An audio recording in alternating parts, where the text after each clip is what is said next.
आइए, श्वसन तंत्र पढ़ने से पहले हम लोग जानते हैं श्वसन मार्ग के बारे में कि श्वसन मार्ग क्या होता है। तो सांस लेते समय हवा जिस मार्ग से जाता है उसी क्या क्या बोलते हैं, उसे ही बोलते हैं श्वसन मार्ग। यानी सांस लेते समय हवा जिस मार्ग से होते हुए शरीर के अंदर जाता है उसी को क्या बोलते हैं, उसी को बोलते हैं श्वसन मार्ग। तो कौन कौन मार्ग से जाता है? पहले आता है नासा छिद्र। नासा छिद्र किसको बोलेंगे? तो नाक में दूगो होल पाया जाता है, दूगो छेद पाया जाता है, उसको क्या बोलते हैं? नासा छिद्र। यहाँ पे गड्ढा के समान आकृति दिखाई देता है, उसको क्या बोलते हैं? उसको बोलते हैं नासा का पार्ट। फिर उसके अंदर होता है फैरिंग्स। क्या होता है? फैरिंग्स। जहाँ पे नासा गुहा और मुख गुहा मिलता है उसको बोलते हैं फैरिंग्स। इसके बाद गला, वॉइस जिससे आवाज निकलता है उसको बोलते हैं लैरिंग्स। क्या बोलते हैं? लैरिंग्स। इसके बाद जो पाइप की तरह संरचना दिखाई दे इसको बोलते हैं ट्रैकिया यानी श्वास नली। इसको बोलते हैं टहनी की तरह संरचना, इसको बोलते हैं ब्रोंकाई। और इसमें बहुत सारे ब्रोंकस का निर्माण करता है। जो टहनी की तरह बहुत सारा संरचना हो गया इसको क्या बोलते हैं? ब्रोंकस। पर गुच्छा के समान आकृति उसको क्या बोलते हैं? एल्बोली।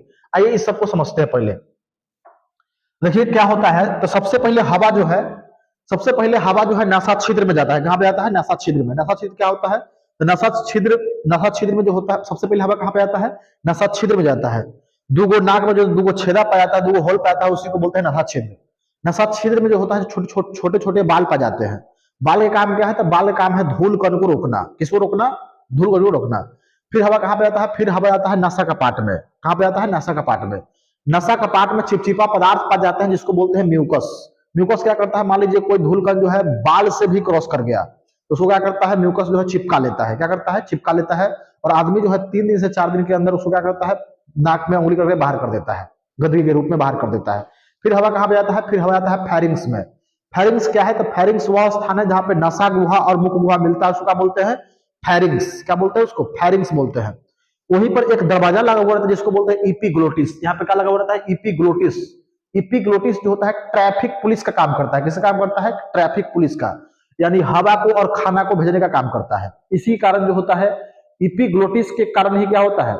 हिचकी आता है। मान लीजिए कभी कभी हमारा दिमाग जो होता है काम करना बंद कर, जैसे मान लीजिए हम खा भी रहे हैं और कुछ सोच भी रहे हैं, चाहे कोई काम भी कर रहे हैं, कुछ दूसरा चीज सोच भी रहे हैं, तो उस समय हमारा दिमाग जो होता है कंफ्यूज हो जाता है कि हवा को भेजना है और खाना को भेजना है। तो हवा और खाना जाने का रास्ता क्या होता है? एक ही होता है।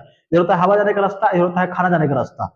और इपीग्लोटिस जो होता है ट्रैफिक पुलिस का काम करता है, यानी गार्ड का काम करता है। जैसे हवा आया तो हवा को भेज देता है अपना रास्ता में, खाना आया तो खाना को अपने रास्ता में भेज देता है। तो उस समय दिमाग क्या होता है? दिमाग जो होता है कंफ्यूजन में होता है कि हवा को, दिमाग क्या होता है? दिमाग जो होता है कंफ्यूजन में होता है। तो इसलिए उस समय हवा जो होता है दिमाग क्या होता है? दिमाग जो होता है कंफ्यूजन में होता है। इसके कारण जो होता है इपीग्लोटिस क्या होता है?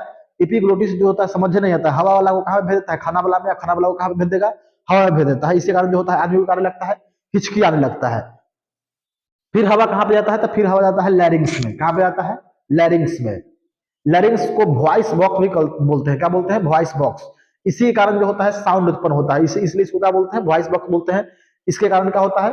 साउंड उत्पन्न होता है, आवाज उत्पन्न होता है। इसको दबा दिया जाता है, आदमी क्या हो जाएगा? मृत्यु हो जाएगा। फिर हवा कहाँ पे आता है? हवा आता है ट्रैकिया में। श्वास नली में पाइप की तरह जो संरचना दिखाई जाए उसको बोलते हैं ट्रैकिया। क्या बोलते हैं? ट्रैकिया। इसमें सी आकार का आकृति लगा हुआ है, उसको बोलते हैं कार्टिलेज, जो मुलायम हड्डी से बना हुआ था, जो इसको चिपकने नहीं देता है। मान लीजिए जो है सहारा प्रदान करता है, नहीं तो चिपक जाता है। जैसे हम लोग सांस ऊपर टाने से तो क्या होता है? चिपक जाता है, हमें सटल रह जाता है, उसको सटने को नहीं देता है। तो यही सी आकार की आकृति जो है कार्टिलेज जो है इसको चिपकने नहीं देता है। फिर ब्रोंकाई जो होता है क्या करता है? ट्रैकिया को 2 भागों में बांट देता है और अलग अलग फेफड़ा में चला जाता है। फेफड़ा जो होता है गुलाबी रंग का होता है और शंकु के आकार का होता है, आइसक्रीम की तरह होता है। और इसमें जाकर बहुत सारे ब्रोंकस का निर्माण करता है। टहनी की तरह बहुत सारा संरचना है, इसको बोलते हैं ब्रोंकस। इस पर गुच्छा के समान आकृति है, इसको बोलते हैं एल्बोली। ये गुच्छा के समान आकृति दिखाई देता है, इसको क्या बोलते हैं? उसको बोलते हैं एल्बोली। एल्बोली का काम क्या है? तो हवा से ऑक्सीजन को ग्रहण करना, ऑक्सीजन को ले लेगा और खून को दे देगा। किसको दे देगा? खून को दे देगा। और खून किसको दे देता है? तो खून जो है कोशिका को देता है। कोशिका किसको देता है? माइटोकॉन्ड्रिया को देता है। इस प्रकार जो होता है श्वसन तंत्र की इस प्रक्रिया क्या होता है? संपन्न होता है, पूर्ण होता है। पहला क्या बोलेंगे? पहले नसा छिद्र में जाएगा, फिर नसा कपाट, फिर फैरिंग्स, लैरिंग्स, इसको कहां पे जाएगा? ट्रैकिया यानी श्वास नली, फिर ब्रोंकाई, ब्रोंकस, एल्बोली। एल्बोली क्या करेगा? हवा से ऑक्सीजन को लेगा, ग्रहण करेगा और किसको दे देगा? खून को दे देगा। खून यदि पर खून यहाँ पे क्या रहेगा? खून यहाँ पे खड़ा रहेगा और खून लेगा, कोशिका को दे देगा। कोशिका किसको देगा? माइटोकॉन्ड्रिया का देगा। इस प्रकार क्या होगा? प्रक्रिया जो होता है संपूर्ण होता है। और ये नीचे है डायफ्राम। नीचे क्या है? डायफ्राम। डायफ्राम जो है मांस के बना होता है। 70% सांस लेने में फैलकर और सिरों का कौन मदद करता है? डायफ्राम मदद करता है। कौन मदद करता है? डायफ्राम मदद करता है। यह जो होता है मांस का बना होता है। जैसे हम लोग ऊपर सांस ऐसे टन है तो ये ऊपर धक्का दे रहा है इसे, जैसे हम लोग सांस छोड़ रहे हैं तो नीचे क्या हो रहा है, फैल रहा है, सिकुड़ रहा है, फैल रहा है, सिकुड़ रहा है। इसका काम क्या है, डायफ्राम जो होता है फैलता है सिकुड़ता है, फैलता है और सिकुड़ता है। इसका काम क्या है, फैलना और सिकुड़ना। फैल कर और सिकुड़ कर सांस लेने में मदद करता है। 70% किससे बना होता है, मांस का बना होता है। मान लीजिए अगर किसी भी महिला के पेट में बच्चा है तो उस समय महिला का डायफ्राम जो होता है काम करना बंद कर देता है, कि डायफ्राम वाले जगह पर क्या आता है, बच्चा आता है, तो उस समय डायफ्राम को फैलने और सिकुड़ने में नहीं बनेगा। तो उस समय कौन काम करता है, तो उस समय पसली से जो होता है सांस लेता है। पसली जो है डायफ्राम का काम कौन करता है, फैलने सिकुड़ने में कौन काम करता है, तो उस समय पसली काम करता है।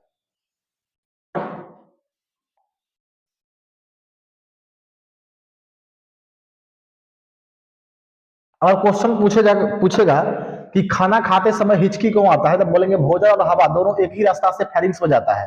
फेरिंग्स में एक फाटक लगा होता है जिसे क्या बोलते हैं, इपिग्लोटिस कहते हैं। इपिग्लोटिस का काम है भोजन को भोजन नली में पहुंचाना और हवा को कहाँ पहुंचाना, श्वास नली में पहुंचाना। इसलिए इपिग्लोटिस को ट्रैफिक पुलिस भी कहा जाता है।